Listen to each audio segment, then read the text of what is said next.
नमस्कार दोस्तों। स्वागत है आप लोगों का YCT books official YouTube channel पे। तो आजकल हम लोग एसएससी जेईई का प्रीवियस ईयर का सॉल्यूशन कर रहे हैं। लास्ट डे हम लोगों ने 26 सितंबर 2019 के सेकंड शिफ्ट का 1 से 10 तक क्वेश्चन सॉल्व किया था। ठीक है, आज 111 से देखेंगे। आप लोग वीडियो लास्ट तक देखिए। ठीक है, आप लोगों को बहुत कुछ सीखने को मिलेगा यहाँ से।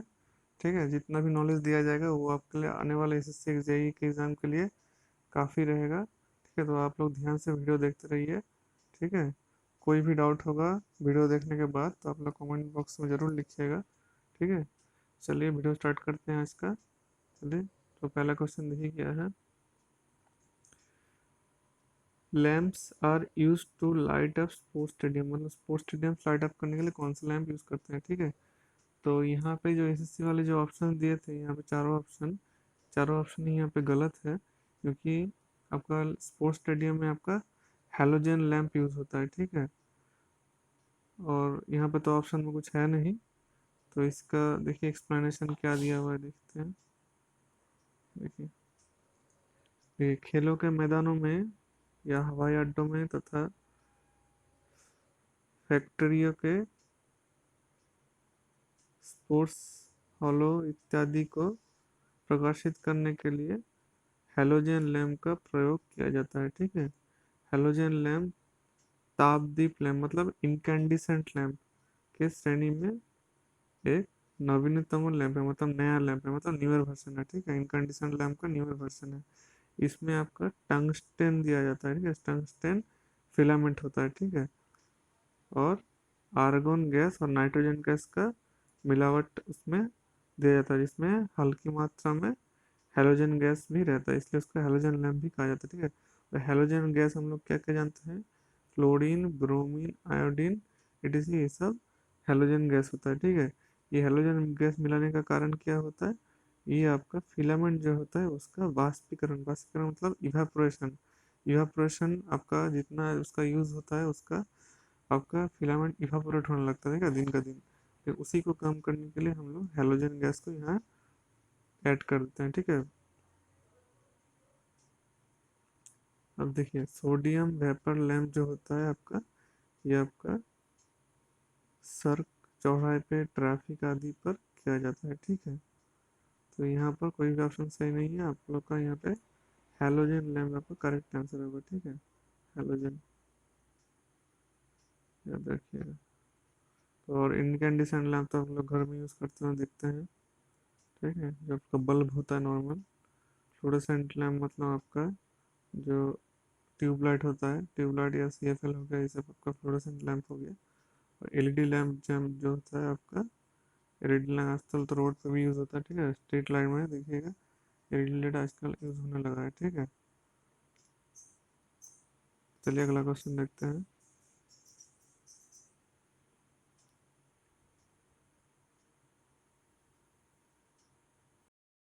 pool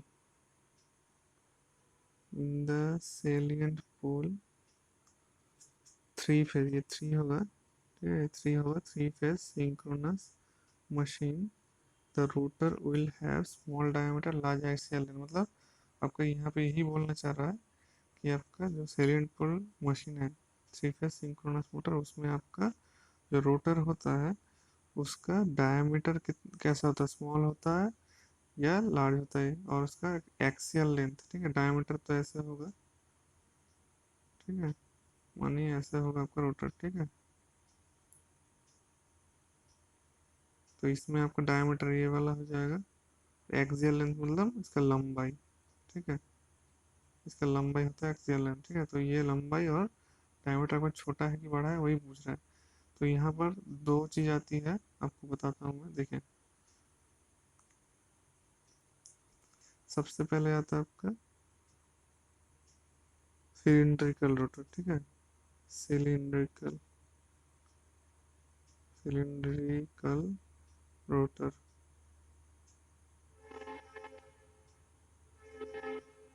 और दूसरा होता है आपका सैलिएंट पोल।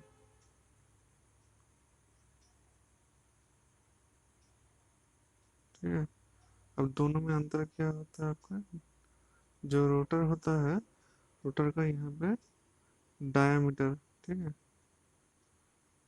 यहाँ पे आपका डी डायामीटर, और ये होगा एक्सियल लेंथ, ठीक है। तो यहाँ पे आपका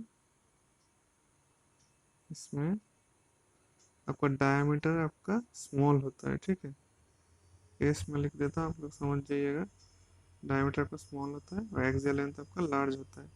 और इसमें आपका डायमीटर लार्ज होता है सिलेंडर में, और एक्सियल लेंथ आपका स्मॉल होता है। देखिए इसके पीछे कारण है, क्योंकि आपका सिलिंड्रिकल रोटर जो होता है इसका स्पीड बहुत ज़्यादा हाई होता है, ठीक है, लगभग 3000 आरपीएम के आसपास, ठीक है। 3000 आरपीएम के आसपास होगा। तो अगर आपका डायमीटर ज़्यादा होगा तो आपका मशीन बहुत हेवी हो जाएगा, ठीक है। ठीक है, तो अगर हेवी होगा तो डायमीटर स्पीड ज़्यादा होगा तो उसमें सेंट्रीफ्यूगल फोर्स ज़्यादा लगेगा, तो उसमें एक्सीडेंट होने का चांसेस बहुत ज़्यादा है, ठीक है।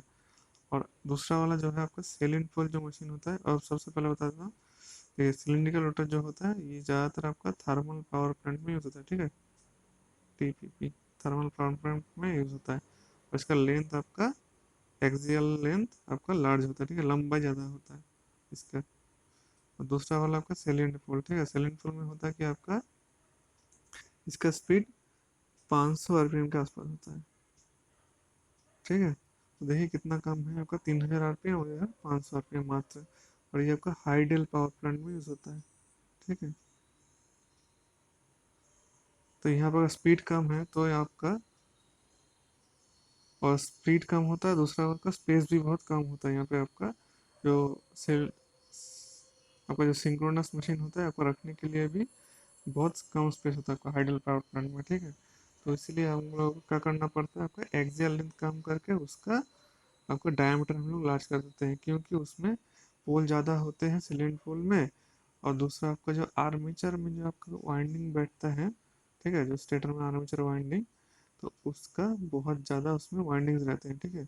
इसलिए हम लोग डायमीटर लार्ज करना पड़ता है, और यहाँ पे स्पीड कम होने की वजह से आपका दिक्कत नहीं होता सेंट्रीफ्यूगल फोर्स वाला, जो कि आपका सिलेंडर रोटर में समस्या कर सकता था, ठीक है। तो हम लोग समझ गए कि आपका सिलिंड्रिकल रोटर में आपका जो डायमीटर होता है उसका डायमीटर आपका स्मॉल होता है, और एक्सियल लेंथ लार्ज होता है, ठीक है।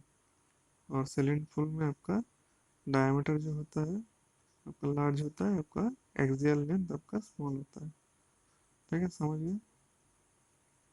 चलिए देखते हैं। तो यहाँ पे आंसर आपका होगा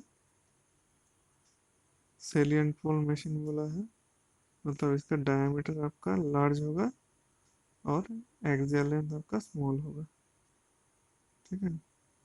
देखिए ऑप्शन बी, लार्ज डायमीटर और शॉर्टर एक्सियल लेंथ, ठीक है। यहाँ पर आप लोग एक्सप्लेनेशन देख सकते हैं, ठीक है, आप लोगों को समझ में आ जाएगा, ठीक है।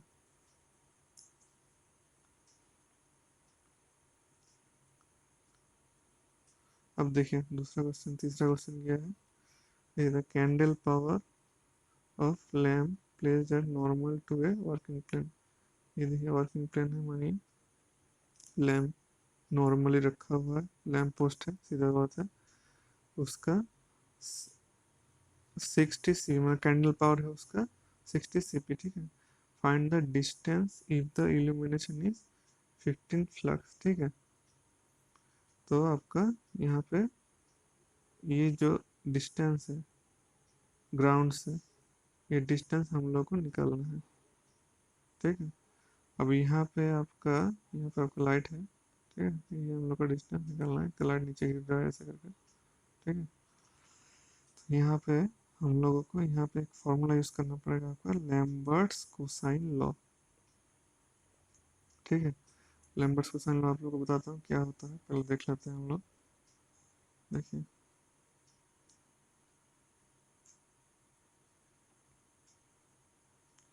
लैम्बर्ट्स कोसाइन लॉ जो होता है उसमें ही कहते हैं कि E equals to I cos theta by R square, ठीक है। इसमें आपका E जो होता है वो आपका इसका यूनिट बताता हूँ मैं आपको पहले। इसका यूनिट होता है आपका आपका इसका यूनिट होता है आपका लूमेंस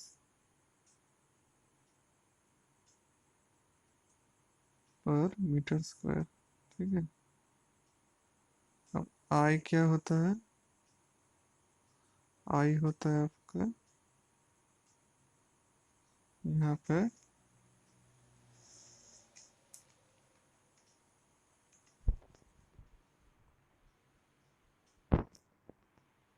लुमिनस इंटेंसिटी। ठीक है। लुमिनस इंटेंसिटी मतलब आपका जितना लाइट आपका नीचे आ रहा है। ठीक है।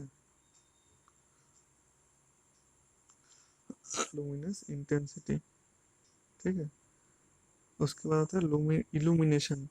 इल्यूमिनेशन वही चीज होता है आपका पर यूनिट एरिया होता है ये वाला, ये था पर यूनिट एंगल। ठीक है। पर यूनिट एंगल मतलब कैसे होता है आपका, देखिए मान लीजिए ये लाइट है, अब यहाँ पे लाइट ऐसे करके गिरता है। ठीक है। तो इसके बीच में आपका जो ये एंगल होता है, ये वाली एंगल, ये होता है आपका थीटा। ठीक है। यही एंगल जितना ज़्यादा होगा उतना अच्छा होगा। ठीक है। इसी को कहते हैं आपका इल्यूमिनेशन, मतलब कितना ज़्यादा वो फैलता है उसका लाइट। ठीक है। जितना ज़्यादा एरिया वो आपका निकलता है लाइट। ठीक है। उसी को हम लोग इल्यूमिनेशन कहते हैं। और आर होता है आपका डिस्टेंस, मतलब आपका ज़मीन से उसका डिस्टेंस लाइट का। ठीक है। तो आप देखिए सब में रिलेशन कैसे निकलेगा। देखिए हाइट होता है ये वाला, ये है आपका हाइट, लाइट से आपका ज़मीन का हाइट होता है ये। ठीक है। और थीटा जो मैंने बता रहा था वो आपका यही होता है थीटा, मतलब आपका लाइट अगर ऐसे करके जाएगा थीटा का एंगल बढ़ जाएगा। ठीक है। तो यही होता है आपका थीटा। और यही थीटा हम लोग यहाँ पे फॉर्मूला में देखें, कॉस थीटा जो होता है थीटा, यही होता है आपका थीटा। ठीक है। आर होता है आपका हाइट। ठीक है। आई होता है आपका लुमिनस इंटेंसिटी। और ये यहाँ पे इल्यूमिनेशन। ठीक है। तो हम लोग क्वेश्चन में क्या निकालने के लिए बोला है, देखिए देखिए find distance if the illumination. Illumination आपका 15 दिया हुआ है, आपका कैंडल पावर 60 दिया हुआ है। ठीक है। तो यहाँ पे आपका होगा,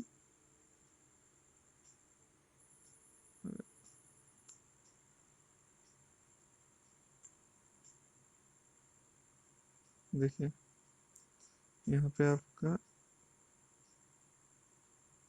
सॉरी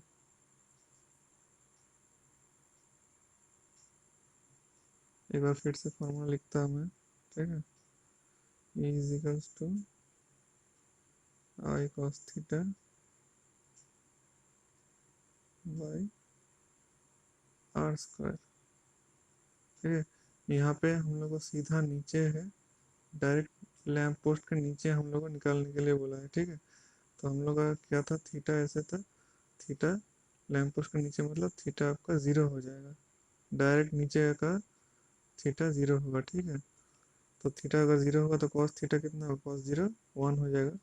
तो आई आई आर स्क्वायर हो जाएगा। ठीक है। Equals to I by R square. उसके बाद हम लोग के पास जो वैल्यू दिया हुआ है वो है आई। आई का वैल्यू दिया हुआ है आपका 60 CP। ठीक है। ई का वैल्यू दिया हुआ है आपका 15 लक्स। ठीक है। ये सब यूनिट आप लोग ध्यान रखिएगा, यूनिट कभी कभी एग्जाम में दे देता है। ठीक है। तो अब देखिए कैलकुलेशन करते हैं हम लोग का हाइट। तो आई हम लोग 60 लिख देते हैं, नीचे ई आपका 15 होगा, 4 15 60, ये हो जाएगा आर स्क्वायर का इक्वल। ठीक है। अब आर इक्वल टू हो जाएगा √4, मतलब हो जाएगा 2 मीटर आपका लाइट और जमीन के बीच का डिस्टेंस है। ठीक है। 2 मीटर, यही होगा आपका आंसर। ठीक है। तो ऑप्शन सी करेक्ट होगा। Find the distance. ठीक है। डिस्टेंस आपका 2 मीटर हो जाएगा। ठीक है। आप लोग यहाँ पे सॉल्यूशन देख सकते हैं, एक बार देखिएगा ये बाद में तो आप लोग को समझ में आ जाएगा। ठीक है। मैंने जिस तरीके से किया वही सेम सेम चीज़ें यहाँ पे आर को एच लिया गया है। ठीक है। R equals to H. ठीक है, चलिए अगला क्वेश्चन देखते हैं। Four statements. आप लोग वीडियो लास्ट तक देखिए, आप लोग को बहुत कुछ सीखने को मिलेगा। ठीक है, आप लोग बीच में छोड़ के जाइएगा, आप लोगों का ही नुकसान होगा। ठीक है, आप लोग लास्ट तक देखिए।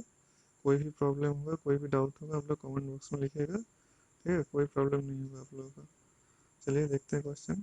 देखिए, four statements are given below, identify the correct statement. ठीक है, इसमें करेक्ट स्टेटमेंट हम लोग को बोलना है। ठीक है, तो देखिए, XOR gate is a derived gate, जोर gate is a universal gate, जोर gate is a basic gate, और X NOT is a basic gate. तो चलिए थोड़ा देखते हैं डिराइव, यूनिवर्सल, बेसिक, ये तीनों चीज़ क्या होता है। देखिए, हम लोग के पास कितना गेट होते हैं। गेट होता है आपका नॉट, एंड, और, एक्स और, एक्स नॉर, और दो क्या होता है, नैंड और नॉर। इतना ही गेट होता है हम लोग के पास नॉर्मली। तो यहाँ पे आपका ये जो होता है बेसिक गेट। ठीक है, ये तीनों, इतना इतना गेट आपका होता है बेसिक गेट। ठीक है, मतलब सबसे पहले गेट यही तीनों आया था। ठीक है, बेसिक गेट। उसके बाद आता है आपका एक्सोर और एक्सटर्नल गेट। ठीक है, ये एक्सोर एक्सटर्नल गेट होता है आपका डिराइव्ड गेट। डिराइव्ड, डिराइव्ड मतलब कोई चीज़ से तैयार होकर आना। ठीक है, तो कहाँ से तैयार होता है, यही जो तीन गेट आप लोग को दिख रहा है, यही तीनों गेट से आप लोगों का एक्स और एक्स नॉर बनता है। ठीक है, और बाद में लास्ट में बचा रहा है नैंड और नॉर। ये होता है आपका यूनिवर्सल गेट। ठीक है,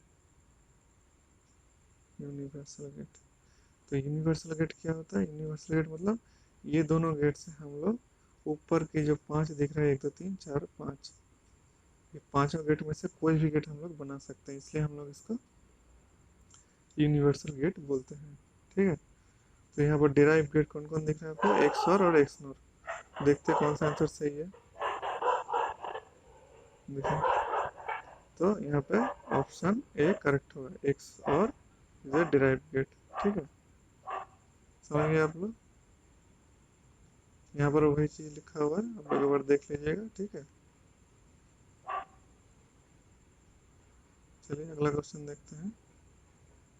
देखिए, the type of damping used for moving iron instruments. ठीक है, मूविंग आयरन इंस्ट्रूमेंट हम लोग कौन सा डैम्पिंग यूज करते हैं। तो इसमें तो समझने वाली कोई बात है नहीं उतना खास। यहाँ पे आप लोग को खाली याद रखना पड़ेगा कौन सा डैम्पिंग यूज करते हैं। ठीक है, यहाँ पे हम लोग एयर फ्रिक्शन डैम्पिंग यूज करते हैं। ठीक है, तो देखिए, ये देखिए, एयर फ्रिक्शन डैम्पिंग यूज करते हैं। और PMC, induction type, thermocouple, hot wire, rectifier instrument, इन सब में हम लोग एडी करंट डैम्पिंग यूज करते हैं। ठीक है, और एक होता है फ्लूइड फ्रिक्शन डैम्पिंग। ठीक है, fluid friction, fluid friction, fluid friction damping हम लोग इलेक्ट्रोस्टैटिक वोल्ट मीटर में हम लोग यूज करते हैं। ठीक है, इलेक्ट्रोस्टैटिक इंस्ट्रूमेंट जो होता है उसमें हम लोग फ्लूइड फ्रिक्शन डैम्पिंग यूज करते हैं। और एक जो चौथा वाला है आपका, वो है आपका डैम्पर मैग्नेट, डैम्पर मैग्नेट। ठीक है, डैम्पर मैग्नेट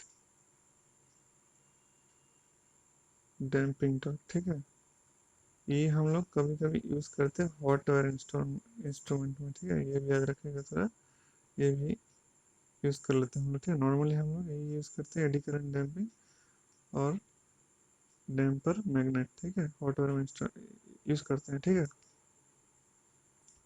चलिए अगला क्वेश्चन देखते हैं।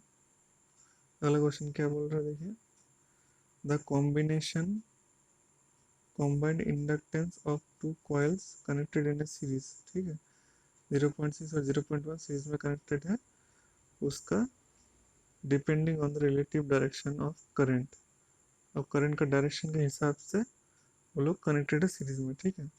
If one of the coils when isolated has a self inductance of 0.2 henry then calculate natural inductance, ठीक है।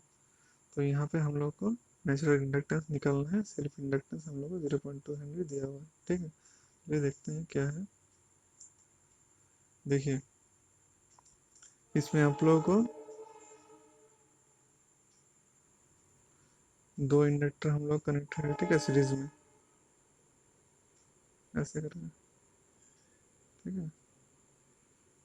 अब यहाँ पे दो कंडीशन हो सकते हैं, एक यहाँ पे डॉट और डॉट, ठीक है। करंट हम लोग यहाँ से घुसता है, यहाँ से होता है, दोनों डॉट से हम लोग करंट घुस रहा है, ठीक है।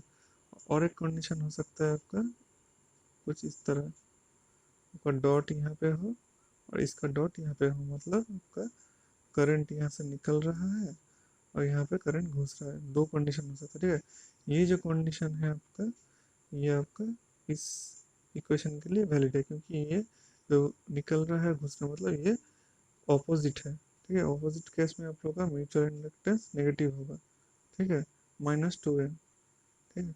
और जब तो पहला वाला केस जो था आपका, पहला वाला केस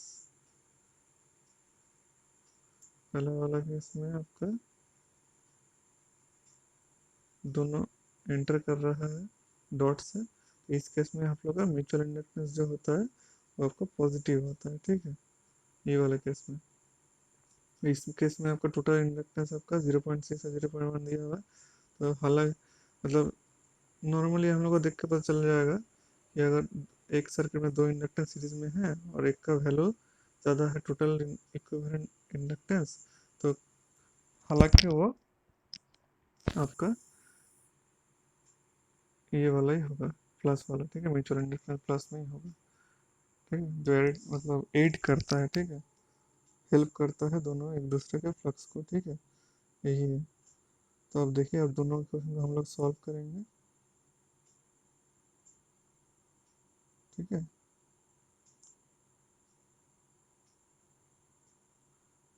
दोनों इक्वेशन को सॉल्व करेंगे, सॉल्व करने के बाद हम लोग एक इक्वेशन का हम लोग का वैल्यू दिया हुआ है 0.2 हेनरी, यहाँ पर देखिए ये self inductance when isolated has a self inductance of 0.2 ohm. Isolated मतलब उसका अकेले का, ठीक है, उसके अकेले का सेल्फ इंडक्टेंस अपना खुद का इंडक्टेंस है 0.2 Henry, one of the coils, ठीक है। वन ऑफ द कॉइल्स का जब है वो 0.2, तो हम लोग यहाँ पे एक कॉइल का वैल्यू मतलब L2 का वैल्यू उठा दिया 0.2 और L1 का वैल्यू हम लोग यहाँ से निकाल लें, ठीक है। और अब हम लोग को निकालने के लिए क्या बोल रहा है, आपका नेचुरल इंडक्टेंस, ठीक है, कैलकुलेट द नेचुरल इंडक्टेंस, ठीक है। नेचुरल इंडक्टेंस हम लोग का मतलब जो म्यूचुअल इंडक्टेंस है उसी को बोला जा रहा है यहाँ पे, ठीक है। अब नेचुरल इंडक्टेंस कैसे निकालेंगे, हम लोग के पास L1 का वैल्यू है, यहाँ पे हम लोग के पास L1 का वैल्यू है, L2 का वैल्यू है, और टोटल का भी इक्विवेलेंट का हम लोग का एक का वैल्यू है, ठीक है। अब हम इसका वैल्यू बिठाएंगे, इसका वैल्यू बिठाएंगे, तो यहाँ से हम लोग के पास इनका वैल्यू आ जाएगा, ठीक है। तो आप लोग कैलकुलेशन करिएगा, आपका वैल्यू 0.125 आ जाएगा, म्यूचुअल इंडक्टेंस या नेचुरल इंडक्टेंस जिसको बोलते हैं, ठीक है। सिंपल क्वेश्चन है, थोड़ा सा आप लोग का फॉर्मूला दिमाग में रखना है ये दोनों, ठीक है। और मैंने फिर से बोल रहा हूँ, ठीक है, जब आप लोगों का करंट एक इंडक्टर के थ्रू एक डॉट में से एंटर करेगा, दूसरे डॉट से निकलेगा, ठीक है, तो उस केस में आप लोग का म्यूचुअल इंडक्टेंस माइनस होगा, ठीक है। और जब दोनों ही डॉट से या तो एंटर करेगा या तो निकलेगा, दोनों में, ठीक है, उस केस में आप लोगों का क्या होगा, आपका म्यूचुअल इंडक्टेंस का पॉजिटिव होगा, ठीक है।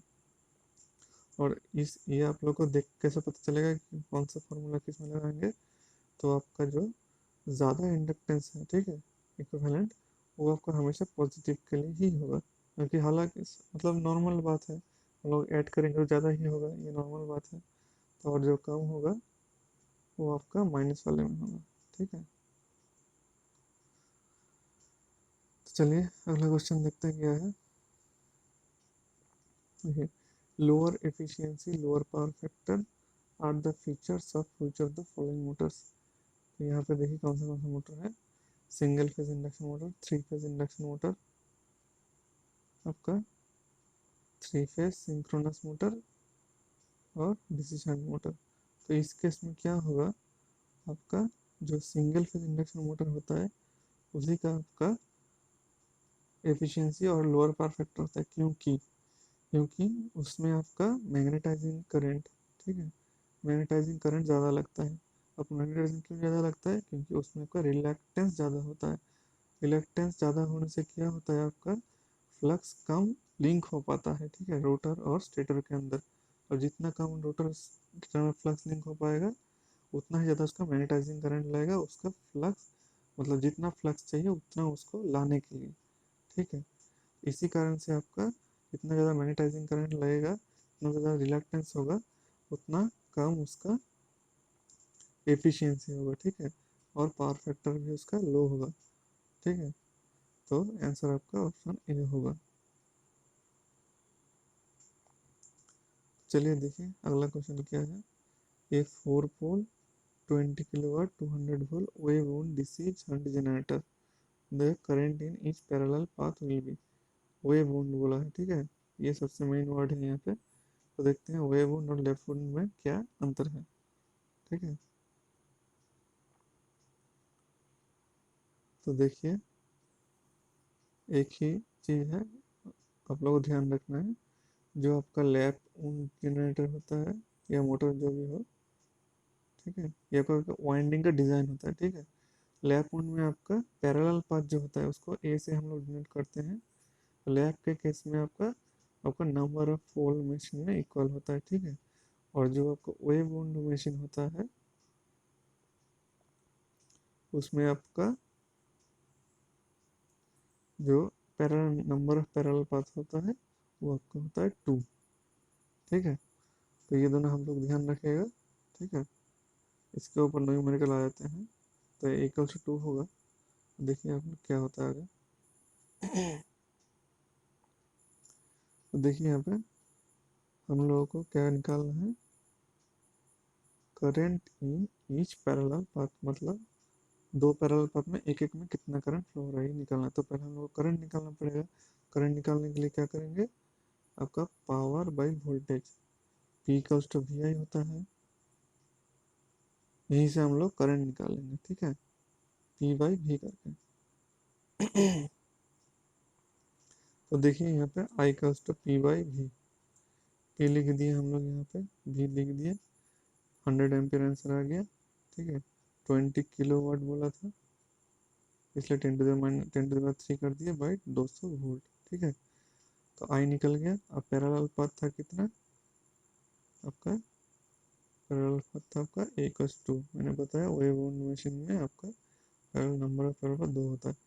करंट आपका सिंपली आपका 2 से डिवाइड हो जाएगा, ठीक है। और एक एक पैरेलल पाथ में आपका 50 एम्पियर करंट आ जाएगा, ठीक है। सिंपल क्वेश्चन है, बस दोनों फार्मूला आपका रूल्स सबको याद रखने हैं कि लैप वुंड मशीन में, लैप वाले मशीन में आपका नंबर ऑफ पैरेलल पाथ पोल के समान होता है, और जो वेव वुंड मशीन होता है उसमें आपका parallel path number equals to 2 होता है, ठीक है। बस इतना याद रखिएगा आपका दोनों का दोनों। अगली बार अगर पैरेलल पाथ आपका लैप वुंड मशीन का है तो उसमें भी आप लोग आराम से निकाल लीजिएगा, कोई दिक्कत नहीं होगा। अब देखिए, in excess 3 code the 4 bit group that is used is. Excess 3 code क्या होता है देखते हैं।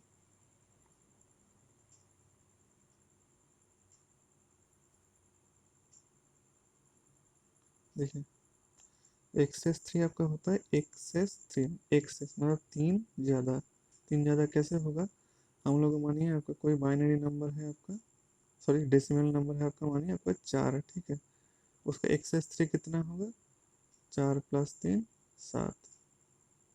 कोई डेसिमल नंबर आपका 8 है तो उसका एक्सेस 3 कितना होगा, 11, ठीक है। तो यहाँ पे हम लोग तो वहाँ पे आपका ट्रूथ टेबल दिखाया है, ठीक है। वहाँ पे तो वहाँ पे आपका देखिए आपका डेसिमल नाम का 0 से लेके 9 तक होता है, ठीक है।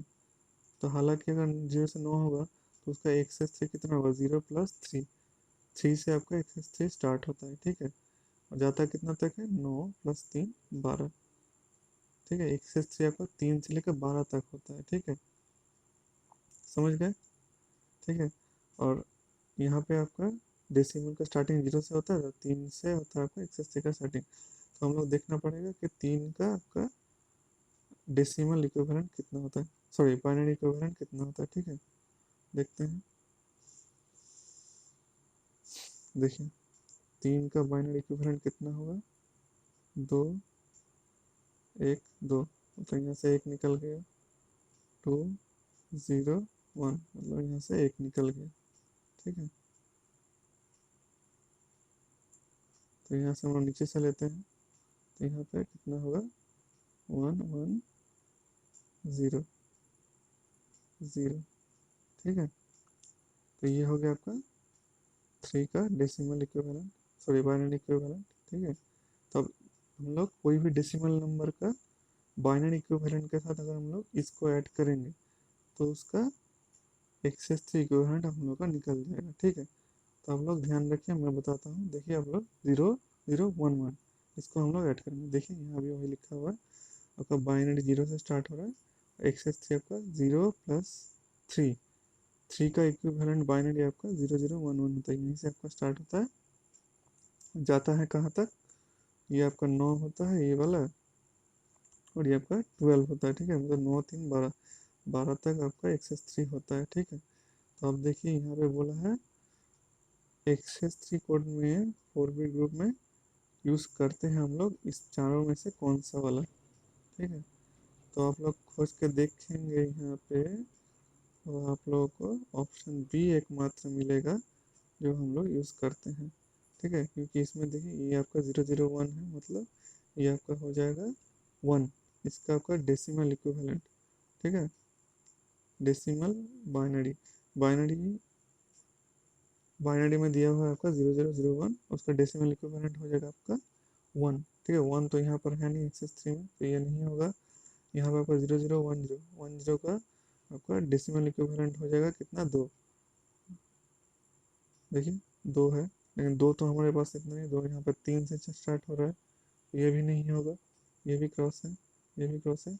उसका 1 1 0, 1 1 0 कैसे होगा, 2 to the power 0, 2 to the power 1, 2 to the power square, 2 cube, ठीक है। तो चारों को ऐड करेंगे तो हम लोगों का 1 1 1 0 का इक्विवेलेंट आ जाएगा। तो यहाँ से कितना होगा, 1 आ जाएगा, यहाँ से 2 3 4 3 7, 7 और 8 15, ये भी नहीं होगा, क्योंकि हम लोग क्या बोले थे कि आपका एक्सेस से 12 तक होता है और ये था 15, तो इसलिए ये भी नहीं होगा, इसलिए आपका ऑप्शन बी करेक्ट होगा, ठीक है। 0 0 1 1, 0 1 मतलब ये वाला 3, ठीक है।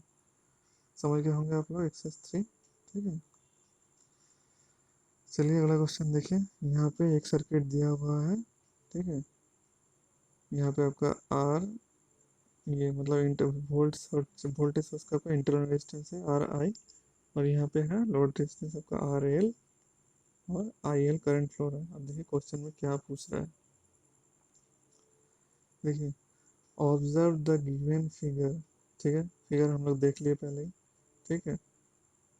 Maximum power to the load register is, हम लोग को निकालना मैक्सिमम पावर जब आर एल इक्वल्स टू यहाँ पे कौन सा होगा, ठीक है। तो हम लोग क्या जानते हैं, हम लोग जानते हैं कि आपका मैक्सिमम पावर तभी ट्रांसफर होता है, मैक्स पावर, जब आपका सर्किट में लोड रेजिस्टेंस आपका बाकी जो सर्किट में रेजिस्टेंस है, बाकी इंटरनल रेजिस्टेंस आपका होता है सर्किट का, उसके इक्वल होता है, तभी आपका मैक्सिमम पावर ट्रांसफर होता है सर्किट में आप लोड तक, ठीक है। तो देखिए यहाँ पे आपका आर एल था, देखिए यहाँ पे आर एल था, इसको इक्वल होना पड़ेगा आपका सर्किट के बाकी जो इंटरनल रेजिस्टेंस रहेगा उसके इक्वल, मतलब R L equals to R I होगा। ठीक है, तो यहाँ पे ऑप्शन ए करेक्ट है। और ये जो पावर दिख रहा है आपको V²/4RT, ये कैसे आ रहा है आपको बता रहा हूँ मैं। ओके, ये भी आप लोग ध्यान रखिए, इसके ऊपर क्वेश्चन आते रहते हैं। ठीक है, देखते हैं कैसे आता है। देखिए, ये आपका मनी सर्किट है, ये आपका सर्किट है। ठीक है, ये आपका वोल्टेज सोर्स है, ये आपका लोड रेजिस्टेंस है, और ये सर्किट क्लोज हो गया। ठीक है, चलिए देखते हैं। ये आपका आर आई हो गया, ये आपका आर टी एच। ठीक है, सॉरी आर टी एच नहीं, आर एल होगा। ठीक है, आर एल हो जाएगा ये लोड रेजिस्टेंस। तो यहाँ पे करंट आई फ्लो हो रहा है। ठीक है, और ये होता है वी। ठीक है, वोल्टेज वी है। तो यहाँ पे हम लोग को निकालना पड़ेगा maximum power through the load. ठीक है, आर एल के उसमें पावर मैक्सिमम कितना आ रहा है। ठीक है, इसके लिए हम लोग को क्या पढ़ना पड़ेगा, आर एल में कितना पावर है हम लोग क्या जानते हैं, I² R होता है। ठीक है, I²RL। आर एल हम लोग के पास है, यहाँ पे आर एल हम लोग को आई निकालना है, कितना है सर्किट में करंट। ठीक है, तो आई सर्किट में करंट कितना होगा, आई इक्वल्स टू हो जाएगा आपका सर्किट का total voltage by total resistance, are I plus R L. ठीक है, अब मैक्सिमम पावर ट्रांसफर कंडीशन क्या है आपका, R I equals to R L होना पड़ेगा। अब R I equals to R L होगा तो कितना होगा, आई आई हो जाएगा आपका वी बाई आर आई, या फिर R L plus R L, मतलब आर आई की जगह आर एल लिख दिए तो इक्वल हो जाएगा। ठीक है, अच्छा नीचे लिख देता हूँ, आप लोगों को दिक्कत हो जाएगा। ठीक है, देखिए ये हो जाएगा आपका V/2RL। ठीक है, ये हो जाएगा आपका करंट। ठीक है, हम लोग करंट नहीं मिल गया, मतलब हम लोग यहाँ पे कैलकुलेट कर सकते हैं पावर।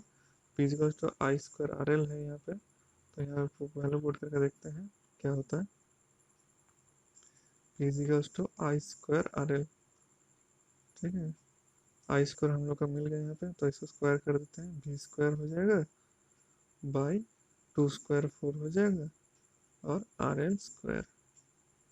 ठीक है, तो यहाँ पे RL काट देंगे तो हम लोग का पावर कितना आ जाएगा, मैक्सिमम पावर ये हो जाएगा आपका V²/4RL। ठीक है, यही है आपका maximum power consumption by the load resistance, मतलब लोड रेजिस्टेंस से कंजम्पशन किया गया मैक्सिमम पावर यही होगा। ठीक है, V²/4RL। ठीक है, तो ये लिखा हुआ है, देखिए V²/4RL। RL मतलब RTH मतलब आपका वही है। ठीक है, सर्किट का इक्विवेलेंट रेजिस्टेंस। ठीक है, तो होप कि आप लोगों को सब कुछ समझ में आ गया होगा आज का। ठीक है, आप लोग वीडियो हमेशा लास्ट तक देखा करिए, आप लोग को सब कुछ धीरे धीरे समझ में आ जाएगा। और अगर कुछ कहीं भी कोई भी समझ में कुछ भी नहीं आ रहा हो, कहीं भी कुछ भी दिक्कत हो रहा हो, आप लोग कमेंट बॉक्स में लिखिए। ठीक है, वीडियो पसंद आए तो ज़रूर लाइक करिएगा आप लोग। ठीक है, चैनल को सब्सक्राइब करिएगा, वीडियो को शेयर करिएगा अपने दोस्तों के साथ। उसके बाद व्हाट्सएप ग्रुप हो, कहीं भी हो, जहाँ जहाँ आपके लिए पॉसिबल हो, आप लोग वीडियो को शेयर करिए पसंद आए तो। ठीक है, चलिए आज यहीं तक रखते हैं, नेक्स्ट डे हम 121 से स्टार्ट करेंगे। ठीक है, चलिए धन्यवाद, मिलते हैं फिर अगले वीडियो में। चलिए।